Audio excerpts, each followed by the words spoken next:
좋은 뜻과 좋은 열정을 지닌 사람들, 또 꽤 강한 종교성을 지닌 사람들은 흔히 낡은 지혜의 가르침에 따라 관계에서 상대방에게 가장 좋은 것이라고 여기는 행동을 하는 경우가 많다.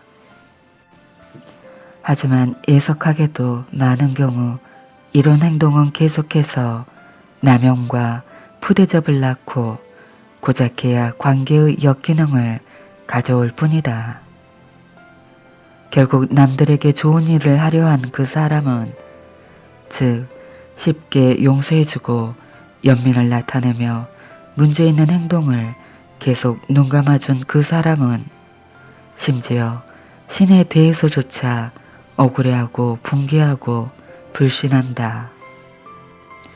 설사 사랑이란 이름을 걸었다 하더라도 어떻게 신이라는 작자가 그처럼 끝없는 고통과 불쾌함과 희생을 요구할 수 있단 말인가. 이에 대한 대답은 신은 요구하지 않았다는 것이다. 신은 단지 너희가 사랑하는 사람들 속에 너희 자신도 포함시키라고 요구할 뿐이다. 신은 한 걸음 더 나아가 자신을 우선시하라고 제안하고 권한다.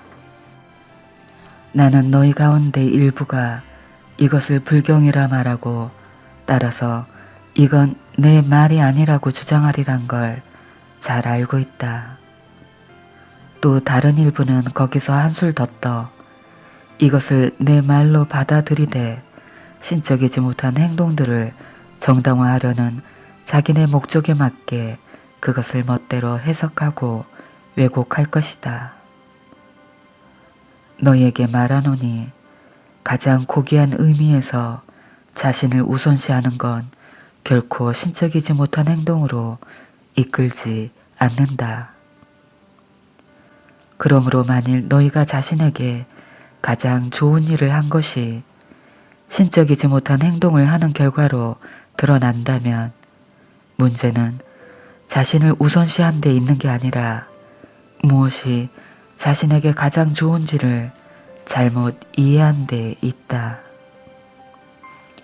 물론 무엇이 자신에게 최선이냐를 판단하려면 먼저 자신이 하려는 게 무엇인지도 판단해야 한다.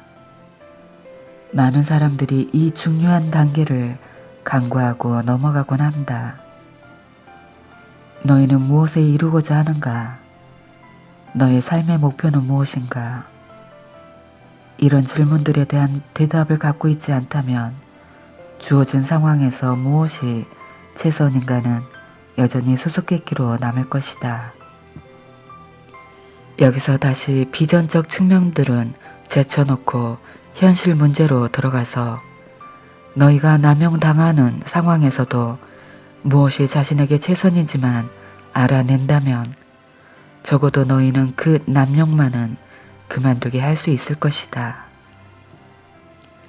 그리고 이것은 너희와 가해자 모두에게 좋은 일이다. 왜냐하면 계속해서 남용해도 좋은 상황에서는 가해자 자신조차도 남용당하고 있기 때문이다. 이처럼 남용할 수 있는 상황은 가해자를 치유해 주는 게 아니라 망치게 만든다.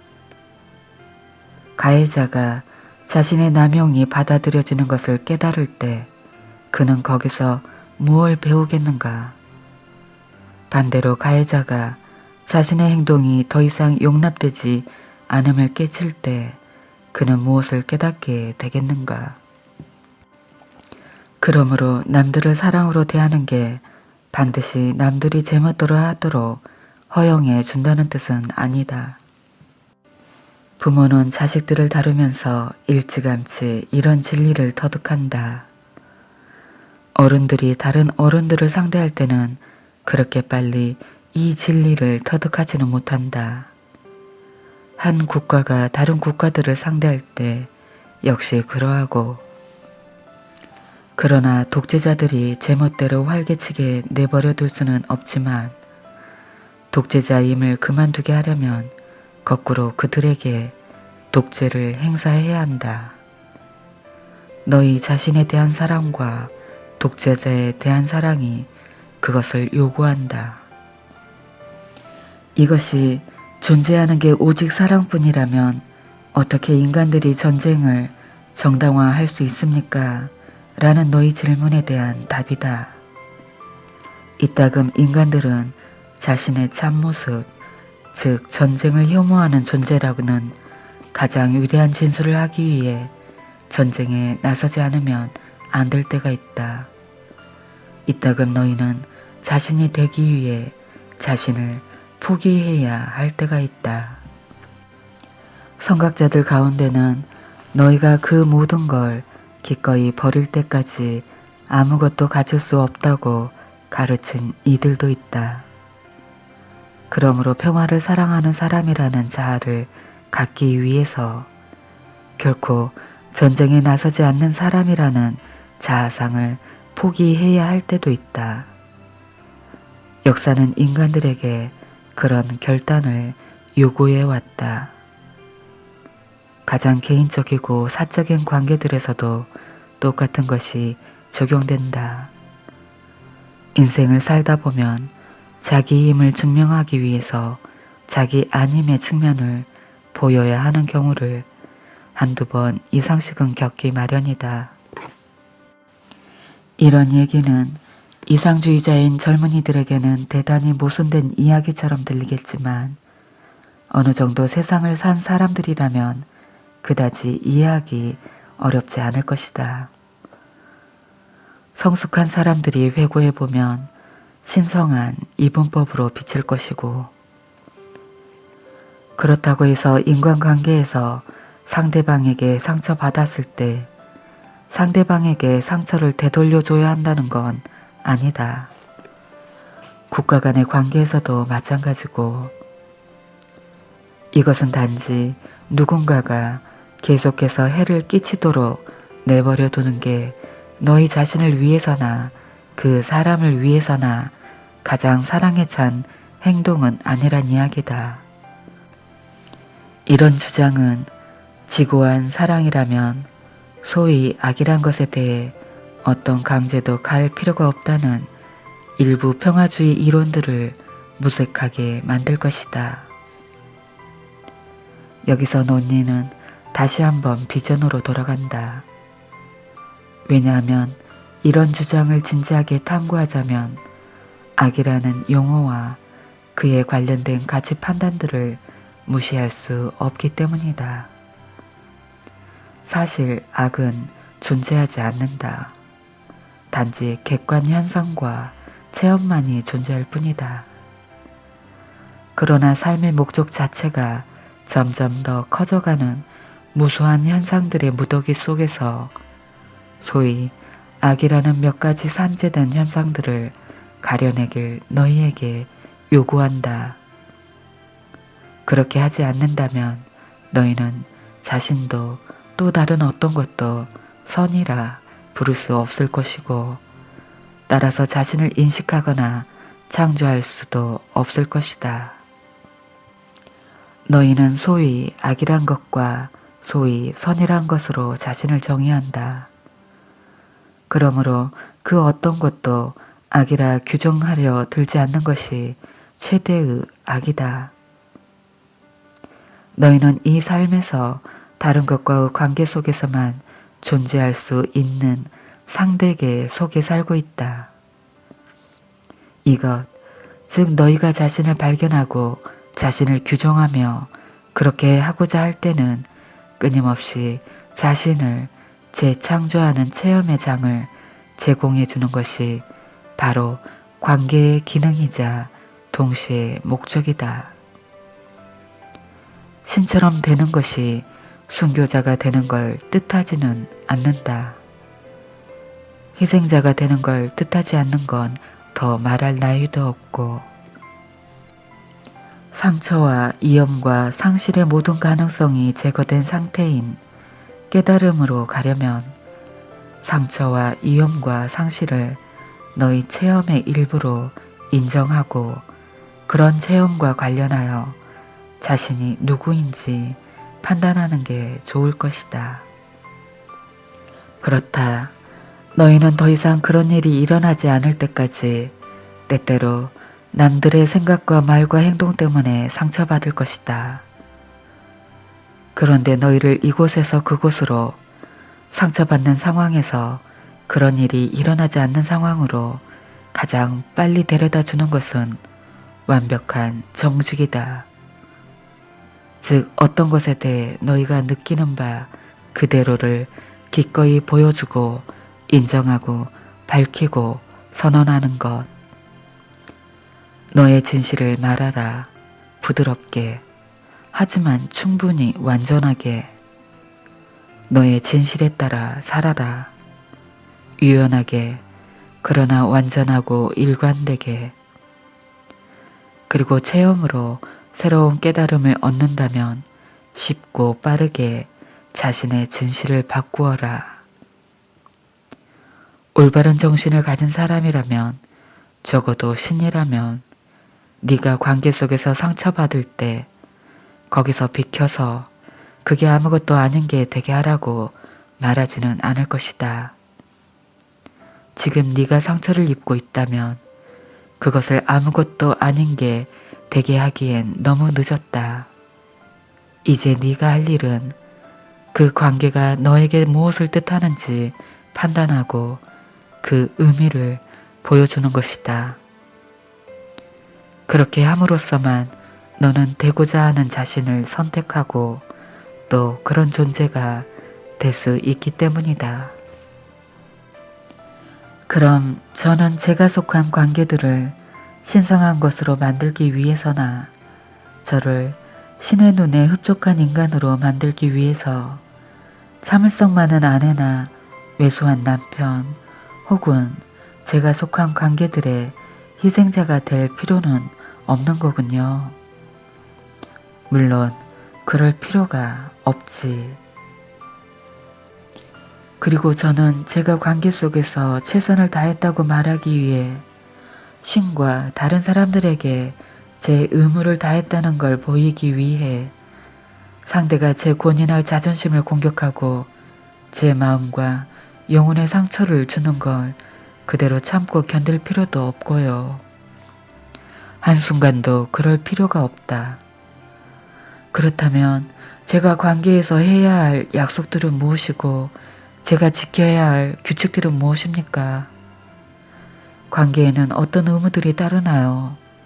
제가 추구해야 할 지침들은 어떤 것입니까? 너로서는 이 질문에 대한 대답을 받아들이지 못할 것이다. 왜냐하면 그 대답대로 한다면 너는 아무 지침도 가지지 못할 것이고 네가 하는 모든 약속은 그 즉시 무의미해질 것이기 때문이다. 그 대답은 이렇다. 너는 아무 의무도 없다. 관계에서도 삶 전체에서도 아무 의무도 없다고요? 어떤 의무도, 어떤 제한이나 한계도, 어떤 지침이나 규칙도 없다. 어떤 환경이나 상황도 너희를 구속하지 않고 어떤 법전이나 법률도 너희를 제한하지 않는다. 너희는 어떤 죄로도 벌받지 않으며 어느 누구도 너희를 벌줄 수 없다. 신의 눈에는 죄지음 같은 건 존재하지 않기 때문이다. 예전에 그런 얘기를 들은 적이 있습니다. 이건 규율 없는 종교의 일종이군요. 그건 영혼의 무정부 상태입니다. 그렇게 해서 무슨 일이 가능하겠습니까? 가능하지 않을 도리가 없다. 너희가 자신을 창조하는 일을 하고 있는 한, 하지만 이와 반대로 너희가 다른 사람이 바라는 존재가 되는 걸 자신의 일로 여긴다면 규칙이나 지침 없이는 만사가 어려워지리라. 그러나 사려 깊은 사람들이라면 이렇게 물을 것이다. 만일 신께서 제가 특정 유형의 사람이 되기를 바라신다면 어째서 애초부터 저를 그런 식으로 창조하지 않았습니까? 신께서 바라는 존재가 되기 위해 지금의 자신을 극복하려고 왜 이토록 고생을 해야 한단 말입니까? 진지하게 탐구하는 사람들이라면 이 점을 알려 할 것이고 그것은 당연한 일이다. 이것은 당연히 떠오를 의문이기 때문이다. 종교인들은 내가 너희를 나보다 더 열등한 존재로 창조했다고 믿게 만들려 한다. 온갖 부조리에 맞서 싸우면서 그리고 내가 너희에게 부여해 줬다고 가정하는 온갖 천성들과 맞서 싸우면서 나처럼 될 기회를 너희에게 주고자 그렇게 창조했다고. 이른바 이런 천성들 가운데는 죄 짓는 성향도 들어있다. 너희는 죄 속에서 태어났고 죄 속에서 죽을 것이며 죄 짓는 것은 너희의 본성이라고 배웠다.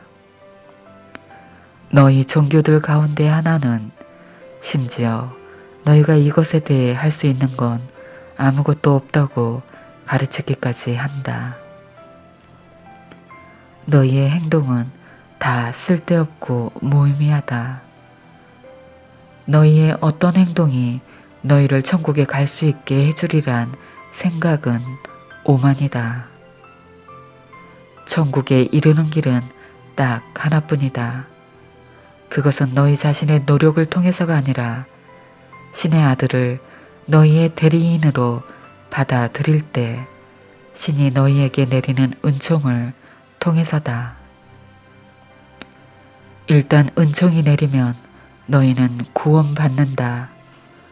하지만 은총이 내리기 전까지 너희의 모든 행동은 삶과 선택과 자신을 향상시키고 가치 있게 만들고자 의지를 가지고 시도하는 모든 일은 아무 효과도 어떤 영향도 미치지 못한다. 너희는 가치 없는 존재로 태어났기에 자신을 가치 있게 만드는 건 불가능하다. 너희는 그런 식으로 창조되었다. 어째서? 그건 오직 신만이 아신다. 아마도 신이 실수를 했으리라. 아마도 신은 그 실수를 바로잡지 않았으리라. 어쩌면 신은 그 모든 걸 다시 하길 바랄지도 모르지. 하지만 물은 이미 엎질러졌으니 어떻게 한다지? 저를 놀리시는군요. 아니, 너희가 나를 놀리고 있다. 너희는 신인 내가 애초에 불완전한 존재들을 만들어 놓고 나서는 완전한 존재가 되라. 안 그러면 저주를 받을 것이라고 협박한다고 말하고 있다.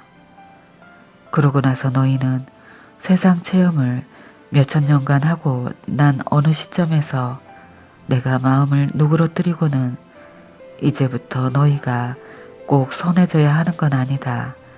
다만 자신이 선하지 않을 때 고통스럽게 느끼는 것으로 족하다. 그리고 항상 완벽한 한 존재를 너희의 구원자로 받아들여 완벽에 대한 내 갈증을 해소해주면 된다고 말한다. 또 너희는 단 하나의 완벽한 존재인 내 아들이 너희 자신의 불완전함, 즉 내가 너희에게 부여한 불완전함에서 너희를 구원해 주었노라고 말한다. 달리 말하면 신의 아들은 자기 아버지가 저지른 짓에서 너희를 구원했다는 것이다. 이것이 바로 너희들 다수가 내가 이뤄낸 일이라고 말하는 것이다. 자, 과연 누가 누구를 놀리고 있는가? 이 책에서 당신이 기독교 근본주의를 정면으로 공격한 건 이것이 두 번째인 것 같습니다. 저로서는 놀랍습니다. 너는 공격이라는 용어를 골랐구나. 난 단지 그 주제에 몰두하고 있을 뿐인데. 게다가 주제는 네가 말한 기독교 근본주의가 아니다. 주제는 신의 본성 자체, 신이 인간과 맺는 관계의 성격 자체다. 여기서 그 문제가 제기된 것은 우리가 관계와 삶 그 자체에서 의무의 문제를 논의하고 있었기 때문이다. 너는 참된 자신을 받아들일 수 없기 때문에 의무가 따르지 않는 관계란 걸 믿지 못한다. 너는 완전하게 자유로운 삶을 영혼의 무정부 상태라 부른다. 그러나 나는 그것을 신의 위대한 약속이라 부르겠다. 오로지 이 약속의 맥락 속에서만 신의 위대한 계획은 완성될 수 있다. 너는 관계에서 어떤 의무도 지지 않는다. 기회만을 가질 뿐. 종교의 주춧돌이나 모든 영성의 토대가 되는 건 의무가 아니라 기회다. 네가 이와 다르게 생각하는 한 너는 핵심을 놓칠 것이다. 관계, 너희가 맺는 모든 관계는 너희 영혼이 사용할 완벽한 도구로서 창조되었다. 모든 인간관계가 성스러운 터전인 것은 그 때문이며 모든 인간관계가 신성한 것도 그 때문이다. 이 점에서 많은 교회들이 결혼을 성스러운 일로 여기는 건 잘하는 일이다. 결혼에 따른 신성한 의무들 때문이 아니라 결혼이 제공하는 유례없는 기회 때문에 그것은 성사가 된다. 관계를 맺고 유지할 때 의무감에서 뭔가를 해서는 절대 안 된다. 네가 무엇을 하든 그 관계가 참된 자신을 판단하고 참된 자신이 되게 해주는 영광스러운 기회라는 점에서 그렇게 하라. 그 말씀은 받아들일 수 있습니다. 그럼에도 저는 상대방과의 관계가 잘 돌아가지 않을 때면 자꾸 그 관계를 포기하곤 합니다. 그로 인해 어린애처럼 딱 하나의 관계만 가졌으면 좋겠다고 생각하는 지점에 있는 관계의 끈들만을 잡아왔습니다. 저는 관계를 지속한다는 것이 어떤 것인지 모르는 것 같습니다. 언젠가는 저도 그것에 대해 알게 될까요? 그렇게 하기 위해서 제가 무엇을 해야 할까요? 너는 마치 관계를 오래 유지하는 것이 성공인 양 말하는구나. 오래 유지하는 것과 일을 잘 해내는 걸 혼동하지 마라. 이 행성에서 너의 직무는 네가 관계를 얼마나 오래 유지할 수 있는지 알아내는 게 아니라 자신이 참으로 누구인지 판단하고 체험하는 것임을 잊지 마라. 이것은 수명 짧은 관계를 옹호하는 이야기는 아니다. 물론 그렇다고 꼭 관계를 오래 유지해야 하는 것도 아니다. 그럴 필요는 없으나 수명 긴 관계 중 다수는 상호 성숙과 상호 표현, 상호 성취를 이룰 좋은 기회가 된다는 점도 언급해야 할 것이다. 그런 관계는 나름의 보상을 갖고 있다. 저도 늘 그럴 거라고 생각했습니다.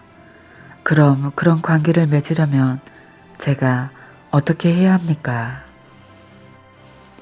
첫째, 올바른 이유를 가지고 관계를 맺는지 확인하라. 나는 여기서 상대적인 의미로 올바른 이란 용어를 사용하고 있다. 내가 올바르다고 하는 건 너희 삶의 더 큰 목적과 관련하여 올바르다는 뜻이다. 전에 내가 지적한 대로 대부분의 사람들은 잘못된 이유로 관계를 맺는다. 예를 들면 외로움에서 벗어나고 공허감을 채우고 사랑하거나 사랑받기 위해서. 이런 이유들은 그래도 괜찮은 편이다. 또 다른 사람들은 이기심을 충족시키고 우울증에서 벗어나고 성생활을 충족시키고 과거의 관계에서 벗어나고 권태에서 벗어나고자 관계를 맺는다. 이런 이유들 중 그 어떤 것도 바라던 걸 가져다 주지 않을 것이다. 그리고 그 과정에서 어떤 극적인 변화가 일어나지 않는 한 관계 자체도 오래 지속되지 못할 것이다. 저는 그런 이유들 때문에 관계를 맺은 적이 없습니다. 그렇지 않다. 내 보기에 너는 무슨 이유로 관계를 맺는지 모르는 것 같다. 내 보기에 너는 관계를 내가 말한 식으로 생각하지 않았고 목적을 의식하면서 관계를 맺은 게 아니다. 내 보기에 네가 관계를 맺은 건 사랑에 빠졌기 때문이다. 그리고 내 보기에 너는 걸음을 멈추고 자신이 왜 사랑에 빠졌는지 돌아보지 않았다. 너는 무엇 때문에 그 관계에 반응을 보였는가? 어떤 욕구 혹은 욕구들이 충족되었기 때문에? 대다수 사람들에게 사랑이란 욕구 충족에 대한 반응이다. 사람은 누구나 욕구를 갖고 있다. 너는 이걸 바라고 상대방은 저걸 바란다. 너희 두 사람은 서로에게 욕구를 충족시킬 기회를 본다. 그리하여 너희는 암암리의 교환 조건에 동의한다. 만일 네가 가진 걸 내게 준다면 나도 내가 가진 걸 주겠다. 그것은 일종의 거래다. 하지만 너희는 진실을 말하지 않는다. 너희는 난 너와 아주 많이 거래한다고 말하지 않고 난 너를 아주 많이 사랑한다고 말한다. 그러고 나면 서로에 대한 실망이 시작된다. 관계에 대해 골치 아프게 생각할 거 없이 그냥 사랑에 흠뻑 빠져드는 게 뭐가 잘못인가요? 전혀 잘못이 아니다. 네가 좋아하는 모든 사람과 그런 식의 사랑에 빠져라. 그러나 만일 그 사람들과 평생 동안 관계를 가지려 한다면 너도 아마 좀 생각을 해보고 싶을 것이다. 반대로 만일 네가 물 흐르는 것 같은 관계를 경험하고 싶다면 혹은 더 나쁘게는 네가 그래야 한다고 생각하기 때문에 한 곳에만 머물면서 소리 없는 절망의 삶을 살고 싶다면 다시 말해 과거의 패턴을 반복하고 싶다면 네가 해오던 대로 그냥 계속하면 된다. 이건 진실과 관련된 문제다. 진실은 냉혹하다. 진실은 너희를 가만 내버려두지 않는다. 그것은 있는 그대로의 현실을 보여주면서 사방에서 너희에게 포복해 들어온다. 진실은 때론 지겨운 것일 수도 있다. 너와 너의 짝이 목적에 동의하는지 확인하라.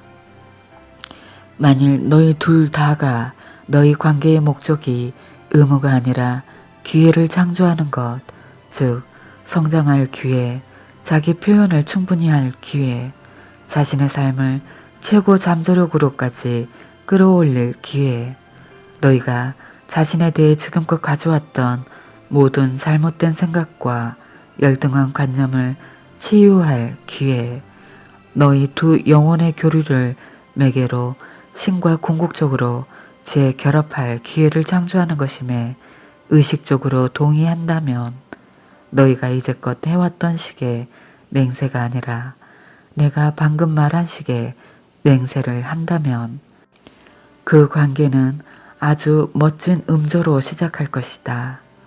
그것은 박자가 잘 맞는 발걸음을 떼기 시작할 것이며 대단히 순조로운 출발이 될 것이다. 여러 가지 도전과 어려운 순간들이 따를 것임을 알고 이해해야 한다. 그것들을 피하려 들지 마라. 감사하면서 환영하라. 그것들을 신에게서 받는 소중한 선물로 여겨라. 너희가 관계와 삶 속으로 들어와서 이루고자 했던 바를 할 수 있는 영광스러운 기회로 여겨라. 이런 어려운 시기 동안에는 너의 짝을 적이나 방해물로 보지 않도록 무척 조심해야 한다. 사실 누구도 그리고 무엇도 적으로 보지 마라. 심지어 문제로도 보지 마라. 모든 문제를 기회로 보는 기술을 기르도록 하라. 사람들은 다른 사람들의 기대에 맞추려는 경향이 있습니다. 그 비슷한 면이 있지. 하지만 나는 여기서 기대라는 용어가 마음에 들지 않는다. 기대는 관계를 망치기 마련이다. 그러니 사람들은 남들이 자기네한테서 보는 걸 자신에게서 보는 경향이 있다고 표현하자.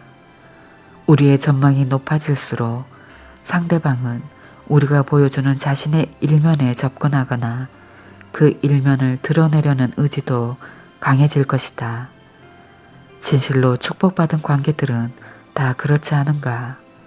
그것이 바로 치유과정, 곧 그들이 자신에 관해 품고 있던 모든 잘못된 생각에서 벗어나게 해주는 과정의 일부가 아니겠느냐.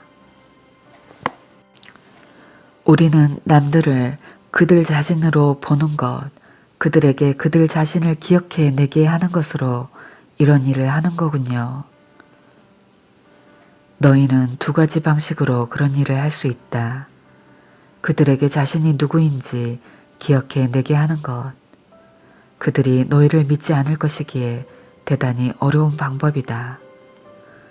너희 자신이 자신이 누구인지 기억해 내는 것. 그들의 믿음이 아니라 자신의 믿음만 있으면 되므로 훨씬 더 쉬운 방법이다.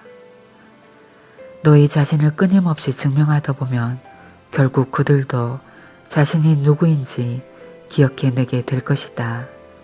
그들은 너에게서 자신을 보게 될 것이기에.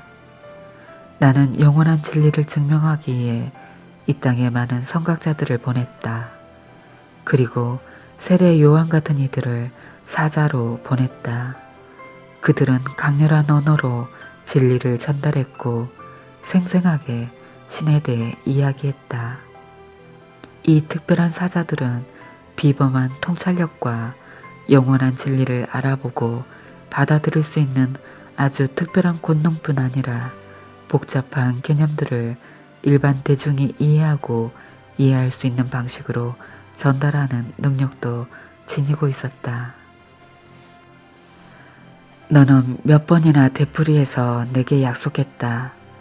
진리를 깨우치게 해주면 남은 평생 동안 깨어있는 모든 시간 동안 불변의 진리를 전하는 일을 하겠노라고. 영광을 얻고자 하기 때문이 아니라 너의 내면 깊고 깊은 곳에서 다른 사람들의 고통과 괴로움을 그치게 하고 그들에게 기쁨과 환희를 맛보게 해주고 그들을 돕거나 치유해주고 네가 항상 체험해온 신과 동업하고 있다는 느낌을 남들이 다시 지닐 수 있길 바라기 때문에 그렇게 하겠노라고.